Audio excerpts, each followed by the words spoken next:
আচ্ছা, সবাইকে স্বাগত জানাচ্ছি আমাদের আজকের ক্লাসে। গতকাল গত ক্লাসে আমরা 60 পর্যন্ত প্রশ্ন সলভ করেছিলাম ভয়েসের। আজকে বাকিটা করব।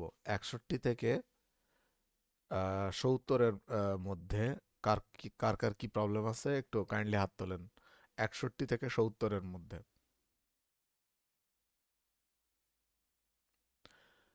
61 থেকে 70-এর মধ্যে যদি কারোর প্রবলেম থাকে তাহলে হাত তোলেন। হ্যাঁ, সাবিকুন নাহার।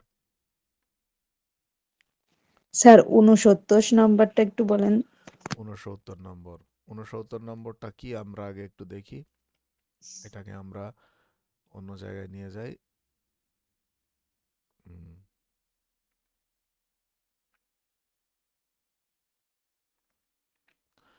আচ্ছা, আমরা এখানে দেখি 69 নম্বরে বলছে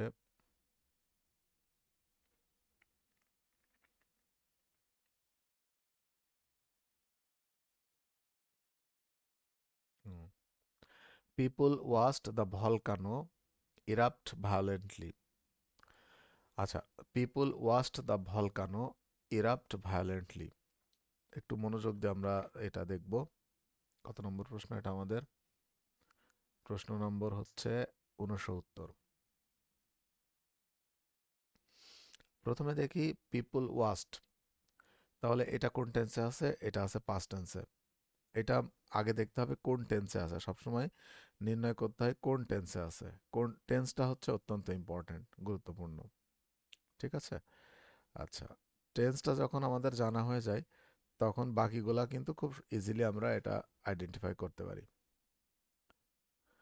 তো দেখি, তাহলে পিপুল ওয়াস্ট, এটা হলো ভার্বের past tense. People waste the volcano, এই পর্যন্ত মূলত মূল সেন্টেন্স।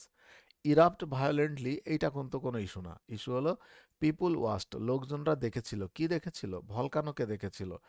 তাহলে আমরা দেখি এটা হলো পাস্ট টেন্সে, তাহলে পাস্ট ইনডিফিনাইট টেন্সের প্যাসিভ হবে। তাহলে দ্য ভলকানো হচ্ছে অবজেক্ট, তাহলে দ্য ভলকানো। আর পাস্ট বলে ওয়াজ, মূল ভার্বের পাস্ট পার্টিসিপেল। আর ইরাপ্ট ভায়োলেন্টলি যেমন ছিল তেমনই থাকলো। সুতরাং আমাদের সঠিক উত্তর হবে ডি নাম্বার। এটা একদম সিম্পল একটা সহজ একটা জিনিস। ডি নাম্বার উত্তর হবে। আচ্ছা, এরপর 61 থেকে 70-এর মধ্যে আর কারো কোনো প্রবলেম আছে? 61 থেকে 70-এর মধ্যে যদি প্রবলেম না থাকে, তাহলে 71 থেকে 80-র মধ্যে কারো কোনো প্রবলেম আছে? 71 থেকে 80 আপনারা হাত তুলবেন। 71 থেকে 80-র মধ্যে যার যার প্রবলেম আছে তারা হাত তুলবেন।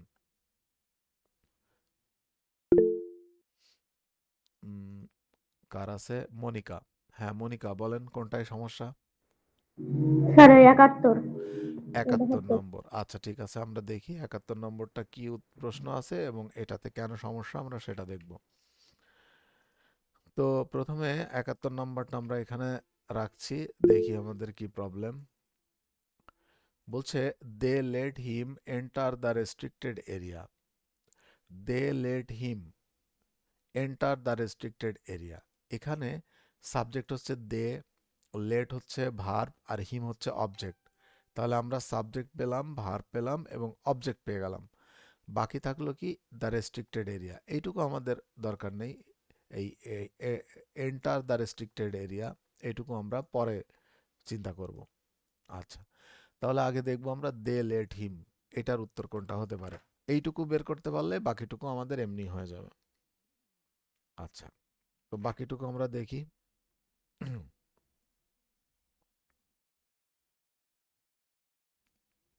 আচ্ছা, তো এখন আহ, এইখান থেকে এইটুকু আগে বাদ দিই। মনে করি এখান থেকে এইটুকু নাই, দে লেট হিম। তাহলে কি হবে? হি ওয়াজ, এরপরে যেহেতু এটা পাস্ট টেন্স হতে পারে, প্রেজেন্ট টেন্সও হতে পারে। যেহেতু এখানে সবগুলোতে ওয়াজ রয়েছে, একটাতে আছে হ্যাজ বিন, এটা তো হবেই না, কারণ এটা হ্যাজ বিনের সাথে এর কোনো সম্পর্ক নেই। তাহলে একটা হলো he was late to enter the restricted area, আরেকটা বলছে যে he was late entering the restricted area, আরেকটা হচ্ছে he was allowed to enter the restricted area. দেখেন, লেট শব্দের অর্থ হচ্ছে অনুমতি দেওয়া। আবারও বুঝতে হবে, লেট শব্দের অর্থ হচ্ছে অনুমতি দেওয়া। তাহলে এখানে he was late to enter the restricted area আর he was allowed to enter the restricted area, এই দুইটা অপশনই সঠিক। এ এবং সি দুইটা অপশনই সঠিক। কিন্তু ভয়েস চেঞ্জের ক্ষেত্রে ওই লেট অর্থ অনুমতি দেওয়াটাকে আরও বেশি পার্টিকুলার অর্থে ব্যবহার করার জন্য এখানে অ্যালাউড কথাটা ব্যবহৃত হয়েছে। যদিও এখানে লেট কথাটাও কিন্তু সঠিক, তাহলে he was allowed to enter, এখানে আরেকটা ঝামেলা হতো। এখানে লেট যদি আমরা দিতাম, লেটের পরে সাধারণত টু হয় না, যার কারণে লেট টু এন্টার এই কথাটা, এই বাক্যটা সঠিক হতো না। কেন? কারণ লেটের পরে সরাসরি ভার্ব হয়, লেটের পরে টু প্লাস ভার্ব হয় না। কারণ আমরা এর আগেই দেখেছি যে লেট অ্যাক্টিভ হোক আর প্যাসিভ হোক, যেভাবেই থাকুক না কেন, লেটের পরে সবসময় ভার্বের ওয়ান হয়। সেই হিসাবে he was late to enter the restricted area, এই সেন্টেন্সটা ভুল হয়ে যেত বা ভুল হয়ে যায় যদি এ নম্বর অপশনটা আমরা সঠিক নিই। যেহেতু লেটের পরে টু বসানোর কোনো সুযোগ নাই, তাই জন্য আমাদের এই ক্ষেত্রে হি ওয়াজ অ্যালাউড টু এন্টার, এখানে লেট আর অ্যালাউড একই অর্থে ব্যবহৃত হয়েছে, এই জন্য আমাদের সি নাম্বার অপশনটা উত্তর হয়েছে। আশা করি এই ব্যাপারটা বোঝা গেছে। আচ্ছা, আর কারো কোনো প্রশ্ন আছে 71 থেকে 80-র মধ্যে? জলি। স্যার 72 নম্বর। আচ্ছা, 72 নম্বরে আসি। 72 নম্বরের পরে জলির কাছে আসবো। তো 72 নম্বরটা কি আগে আমরা একটু দেখি কি বলছে। তাহলে ওইখান থেকে আমরা কি জানলাম যে লেটের পরে কিন্তু টু বসে না, ঠিক আছে, এটা কিন্তু আমরা জেনে রাখলাম। আচ্ছা, এরপর 72 নম্বরে বলছে পিপল স দ্য সাসপেক্ট, অর্থাৎ লোকজনরা কি দেখেছিল? সাসপেক্টকে দেখেছিল। কি অবস্থায় দেখেছিল? স্কেপ থ্রু দ্য উইন্ডো, অর্থাৎ সন্দেহভাজনকে লোকেরা দেখেছিল তাই জানালা দিয়ে পালিয়ে যেতে। এখন কথা হলো যে পিপল স দ্য সাসপেক্ট, এইটুকুই কিন্তু সেন্টেন্স হয়ে গেল। এখান থেকে এইটুকু আমাদের নাই মনে করতে হবে, কারণ পিপুল সাবজেক্ট, স মানে দেখেছিল ভার্ব, আর কাকে কাকে দেখেছিল? অপরাধীকে দেখেছিল। তাহলে এইটুকু করলে আগে আমাদের হয়ে গেল। তাহলে the suspect was scene, the suspect was scene, এখান থেকে এইটুকুই হচ্ছে মূল ভয়েস। এখানে ইজ সিন তো হবেই না, কারণ এটা প্রেজেন্ট টেন্স না, তাহলে এটা আগে আমরা বাদ দিয়ে দিই, বি নাম্বার বাদ। হ্যাড বিন সিন, এটাও সম্ভব না, এটাও বাদ। ওয়াজ সিন, এইখানে হলো was seen to escape through the window, আর একটা হলো was seen escaping through the window. তাহলে এখানে বোঝা যাচ্ছে যে সাসপেক্ট ওয়াজ সিনের পরে টু স্কেপ হবে না স্কেপিং হবে, এই দুইটা নিয়ে কনফ্লিক্ট, তাছাড়া কিছু না। তো the people was seen escaping through the window, to escape through the window, দুইটা অপশনই সঠিক। কিন্তু এই ওয়াজ সিনের পরে স্কেপিং শব্দটা হচ্ছে মোর, মানে মোর স্পেসিফিক, মোর ভালো, অনেক বেশি সঠিক। এই জন্য আমাদের এ নাম্বার অপশনটাকে সঠিক করা আমার যুক্তিযুক্ত। হ্যাঁ, টু স্কেপের বদলে স্কেপিং শব্দটা বেশি যুক্তিযুক্ত। এটা জাস্ট ইনফিনিটিভ এবং জিরান্ডের ব্যবহার, তাছাড়া কিছু না। দুইটাই কিন্তু সঠিক, কিন্তু এই এ নাম্বারটা বেশি সঠিক, মানে বেশি প্রচলিত, এই জন্য এটাকে উত্তর করা হয়েছে। স্যার বলছি হচ্ছে সিনের পরে তো টু বসে, তাহলে তো সেই দিক থেকে এটা তো সঠিক হচ্ছে। সেটা তো বললামই যে দুইটাই হচ্ছে সঠিক উত্তর, কিন্তু এটার মধ্যে এটা হলো বেশি ফর্মাল, মানে বেশি ব্যবহৃত হয়। যে the suspect was seen escaping through the window, to escape through the window এটা না বলে বরং স্কেপিং থ্রু দ্য উইন্ডো, এটা বেশি ব্যবহৃত হয়, এই জন্য এটা উত্তর হবে। ঠিক আছে। আচ্ছা, এরপরে নেক্সট জলি। জলি একটা প্রশ্ন করতে চাই, জলির কি প্রশ্ন আছে জলি? স্যার 72 নম্বরে। আচ্ছা, তাহলে 72 নম্বর তো আমাদের হয়ে গেল, অতএব আর বিষয় নেই। এরপরে 72 থেকে, সরি 80, 81 থেকে 90 এর মধ্যে কারো কোনো প্রবলেম আছে কিনা? 81 থেকে 90, যাদের যাদের আছে তারা হাত তোলেন। 81 থেকে 90। আচ্ছা, 81 থেকে 90। হুম, 84। 84। আচ্ছা, 84 নাম্বার বলছে, এটা আমরা ওখানে নিয়ে যাই, এখান থেকে না নিয়ে ওটার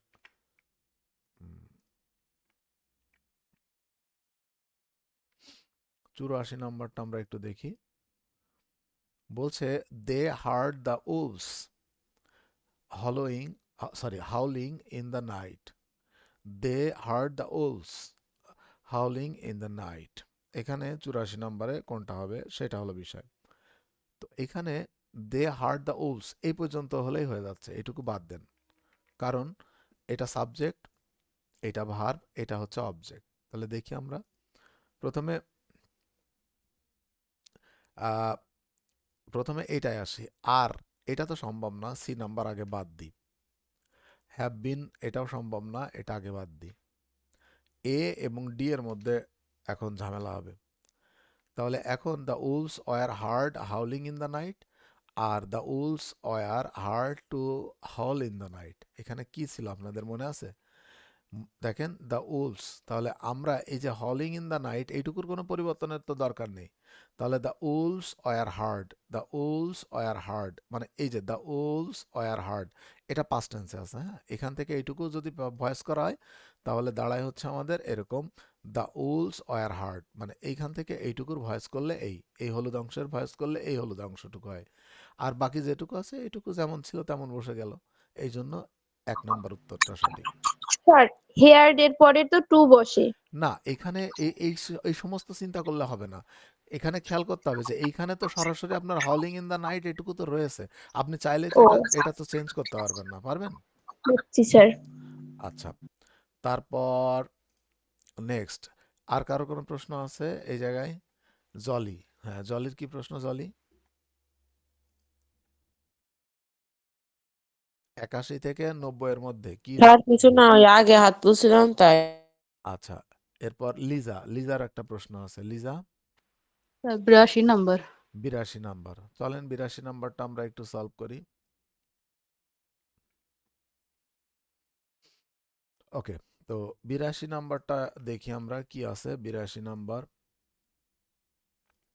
এখানে দেখেন 82 নম্বর বলছে দে থিঙ্ক হিম, তাহলে এইখান থেকে এই পর্যন্ত হলেই তো হচ্ছে, এইটুকু মনে করেন নাই, তো এইটুকু আগে তুলে দেন। তাহলে দে থিঙ্ক হিম, তাহলে হি, দে থিঙ্ক হিম প্রেজেন্ট টেন্সে আছে না, প্রেজেন্ট ইনডিফিনাইট টেন্সে। তাহলে এইটাকে যদি প্যাসিভ করা হয় তাহলে হবে কি, he is thought, he is thought, T H thought, টিওইউজ, হ্যাঁ থট, হি ইজ থট। তারপরে কি হবে? তারপরে হবে বাই দেম, মানে এরকম হওয়ার কথা, এইটুকুকে যদি ভয়েস চেঞ্জ করা হয়। কিন্তু এখানে তো আরেকটু জিনিস ছিল, টু হ্যাভ, তাহলে এই টু হ্যাভ ওয়ার্কিং, এই যে এইটুকু, তো তাহলে আমরা এর এটুকু যেটুকু ছিল এইটুকু আমরা এই বাইয়ের আগে বসিয়ে দেব। তাহলে কি হলো, he was thought to have been working secretly by them. তাহলে এই যে হি, এর মধ্যে কোনটা হয়? এই যে he is thought to have been working secretly, by দেমটুকু শুধু নেই, বাকি সব একই রকম আছে। বাই দেম কারোর ক্ষেত্রেই নেই, এজেন্ট যেটা সেটাকে উইথড্র করা হয়েছে, মানে এজেন্টটাকে হিডেন করে রাখা হয়েছে। তাহলে সি নাম্বারটাই তো সঠিক হচ্ছে, একটু মিলায় দেখেন, বুঝতে পেরেছেন? জি স্যার, বুঝতে পেরেছি। আচ্ছা নেক্সট, এরপরে নেক্সট হলো আহ, আর কার প্রশ্ন আছে দেখে নি। আচ্ছা, আর কারোর প্রশ্ন নাই আপাতত। এরপরে 83 90 পর্যন্ত হয়েছে। আচ্ছা 90, 91 থেকে 100 এর মধ্যে কার কার আছে? 91 থেকে 100 হাত তোলেন। 91 থেকে 100-র মধ্যে মনিকা, আর আর কেউ? মনিকা ছাড়া লিজা, আর কেউ? মনিকা, লিজা, দুইজন, ওকে। হ্যাঁ, প্রথমে মনিকার কাছে আসি। স্যার 95টা। 95, ওকে। 95টা আমরা দেখবো এখন। 95, 95,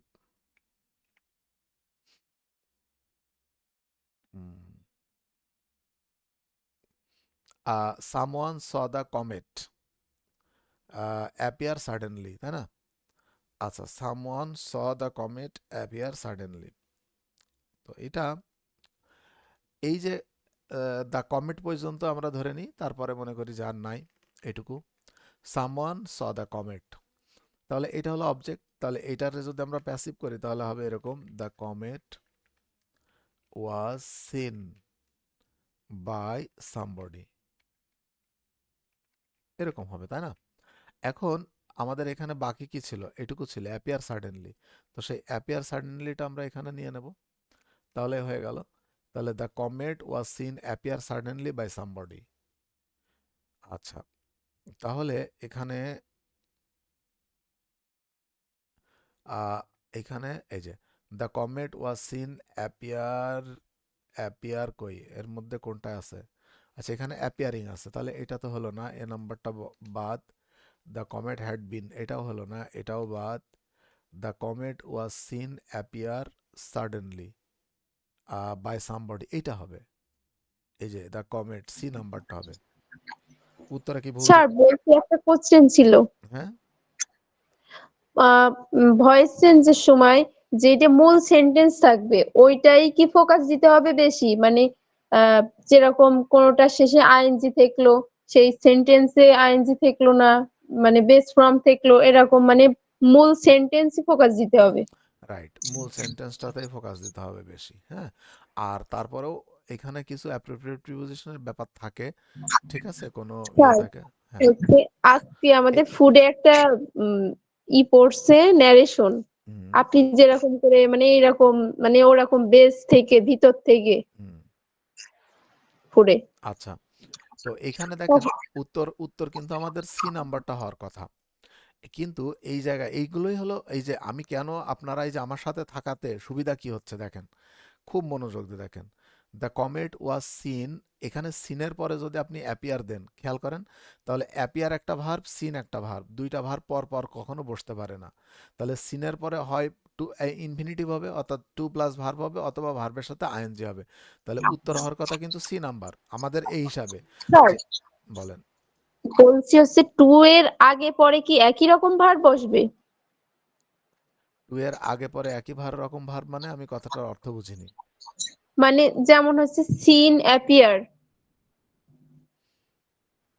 না, মানে অ্যান্ড টু বাট এগুলা। না, আগে আমার কথাটা শোনেন মন দিয়ে, আপনার প্রশ্নের উত্তর পেয়ে যাবেন। আমি বলছি যে এইখানে আমরা যখন এটাকে ভয়েস চেঞ্জ করলাম দেখেন, তখন হয়ে যাচ্ছে এরকম, the comet was seen appear suddenly by somebody. কিন্তু এই সিন একটা ভার্ব আবার অ্যাপিয়ার একটা ভার্ব, দুইটা ভার্ব তো পরপর এভাবে বসতে পারে না। তাহলে সেই ক্ষেত্রে আমাদের উপায় কি? তা না হলে তো সি নাম্বার উত্তর হতো, কিন্তু যেহেতু দুইটা ভার্ব এরকম পরপর বসতে পারে না, সেজন্য এইখানে সিনের পরে আমাদেরকে হয় অ্যাপিয়ারের সাথে আইএনজি যোগ করতে হয়, নতুবা এর আগে টু বসাতে হয়। তো মনে রাখবেন অ্যাপিয়ারের আগে টু বসে, তাহলে আমাদের সঠিক উত্তর হবে D number, the comet was seen to appear suddenly, এটা হবে আমাদের সঠিক উত্তর। এই কথাটা আমি বলতে চেয়েছি। আপনার উত্তর কি পেয়েছেন? জি স্যার পেয়েছি। হ্যাঁ, তাহলে মন দিয়ে শুনবেন, শেষ পর্যন্ত শুনলে উত্তর পেয়ে যাবেন। তারপরে না পাইলে তখন আবার জিজ্ঞেস করবেন। এরপর লিজার মনে হয় কোনো প্রশ্ন আছে, লিজা। স্যার 98। 98, ওকে ঠিক আছে, 98টায় আমরা যাই। 98-এ কি বলে আমরা দেখি। 98, আচ্ছা, বলছে they made her face the consequence, they made her face the consequences. এখন আমাদের এই they made her face, they made her face the consequences, এখানে আগে বুঝতে হবে যে এই প্রশ্নটা আসলে কোন ধরনের প্রশ্ন। এটা কিন্তু পজিটিভ ভার্বের প্রশ্ন। এইখানে এই মেডটা হচ্ছে আমাদের পজিটিভ ভার্ব, হার ফেসটা হচ্ছে আমাদের আহ, হার ফেসটা হচ্ছে ব্যক্তিবাচক। আমাদের অবজেক্ট, না, আমাদের অবজেক্ট। আর দ্য কনসিকুয়েন্সেসটা হচ্ছে আমাদের,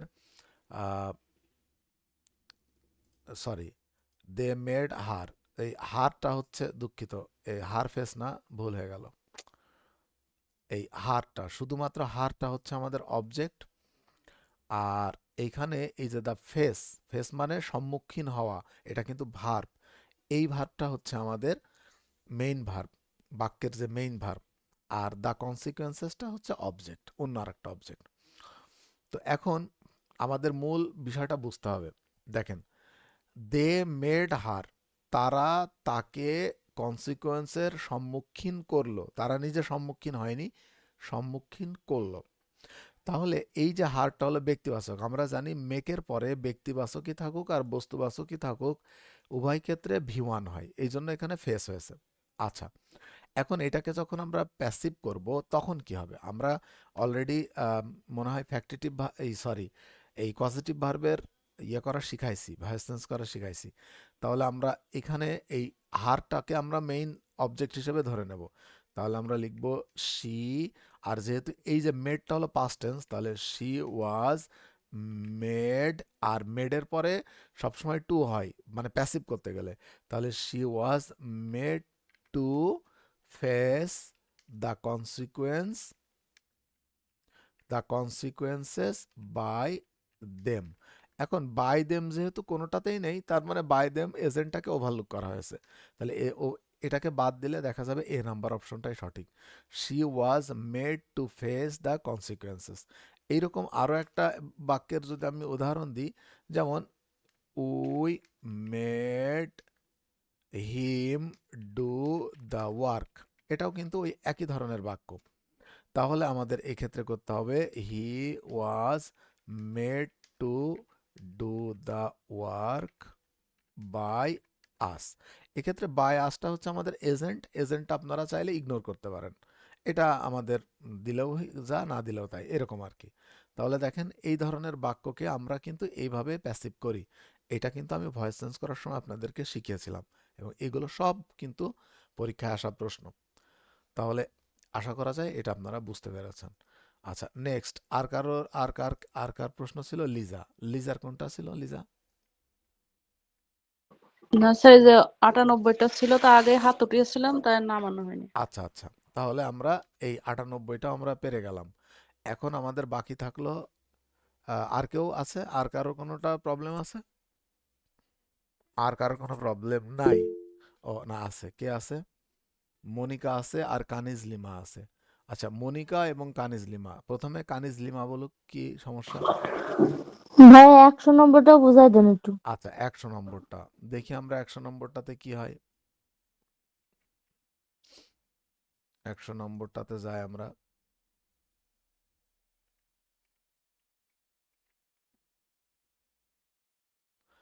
আচ্ছা, 100 নম্বরে বলছে people supposed him to be carrying confidential files. আচ্ছা, আহ, এইখান থেকে এই পর্যন্ত আমাদের কোনো প্রয়োজন নেই, আপাতত মনে করলাম নেই। পিপুল সাপোজড হিম, লোকজনরা তাকে ধারণা করেছিল। সাপোজ মানে ধারণা করা, তাহলে এটা অবজেক্ট, তাহলে আমরা পেয়ে গেলাম। তাহলে এইটাকে যদি আমরা প্যাসিভ করি তাহলে কি হয়? হি ওয়াজ সাপোজড বাই পিপল, এমন হয়। কিন্তু আমাদের মনে রাখতে হবে এইখানে কিন্তু আমাদের টু বি ক্যারিং এইটুকু ছিল, এইটুকু আমাদের ছিল, মনে আছে কিনা? তাহলে ওইটুকু কোথায় বসবো? ওইটুকু এইখানে আমাদের বসে যাবে, এই যে বাইয়ের আগ পর্যন্ত। তাহলে এইখানে এই পর্যন্ত আমরা তাহলে ওই একই জিনিস বসিয়ে দিলাম। আর বাই প্লাস পিপল এটা এজেন্ট যেহেতু এখানে কোনোটাই নাই, তো এজেন্ট আমরা উঠাই দিলাম। তাহলে দেখি আমরা এইটার মতো কোনটা হয়েছে। তাহলে he was suppose to be carrying confidential files, he was suppose to be carrying the confidential files, C নাম্বারটা উত্তর হয়েছে। বোঝা গেছে তাহলে বিষয়টা? জি নেক্সট, আর কোনো প্রশ্ন? মনিকার? স্যার 99। 99। ঠিক আছে, দেখি 99 কি বলে। একই ধরনের sentence, same type sentence.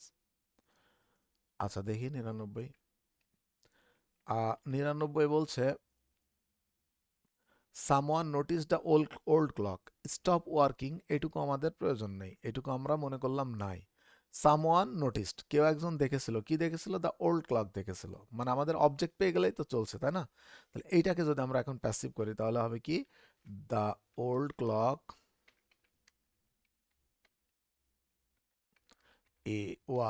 Past tense যেহেতু, ওয়াজ নোটিসড বাই সামওয়ান। এই পর্যন্ত গেল।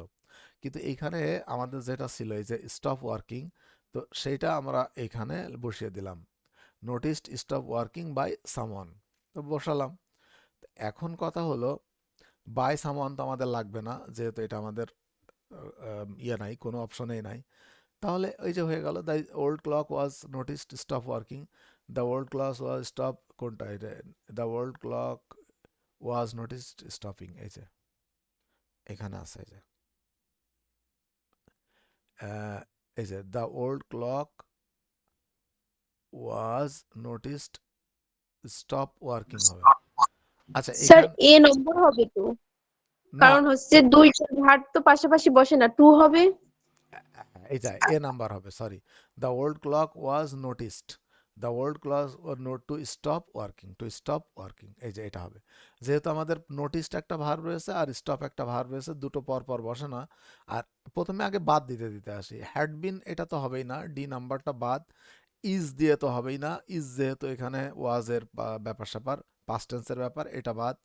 ওয়াজ নোটিসড স্টপিং, এই যে বললাম নোটিসড, ওয়াজ নোটিসড স্টপিং, তো স্টপ নেই এখানে, স্টপ ওয়ার্কিং এর কথাটা কোথাও লেখা নেই, ওয়ার্কিং নেই, তাহলে ওয়ার্কিং না থাকলে তো এটা আগেই হবে না, এটাও বাদ, তাহলে এ নাম্বারটাই সঠিক। এভাবে আমরা সঠিক উত্তরটা খুব সহজেই পেয়ে যেতে পারি। আচ্ছা, আর কারো কোনো প্রশ্ন আছে? আচ্ছা, এবার 1 থেকে 100-র মধ্যে যদি আপনাদের কারোর কোনো সমস্যা যেটা আলোচনা করা হয়নি কিন্তু পরে মনে হয়েছে সমস্যা, এমন যদি থাকে তাহলে হাত তোলেন। 1 থেকে টোটাল 100-র মধ্যে। এখানে একটা ব্যাপার আছে, আমি যে আপনাদের ভয়েসের পরীক্ষাটা নিয়েছিলাম, আপনারা যারা হয়তো কেউ কেউ আছেন পরীক্ষায় ঠিক মতো দেন নাই, গায়েই লাগান নাই, যে দূর এরকম। তো দেখেন, আমার যা কর্তব্য, আমার যা করণীয় আমি করে যাচ্ছি। আমার মনে হয় আমি আপনাদের যত ডিপলি শেখাচ্ছি, যত সুন্দর করে শেখাচ্ছি, যত বেশি এক্সারসাইজ করাচ্ছি, এতটা আপনারা কোনো জায়গায়, কোনো কোচিং তো দূরের কথা, কোথাও পাবেন না।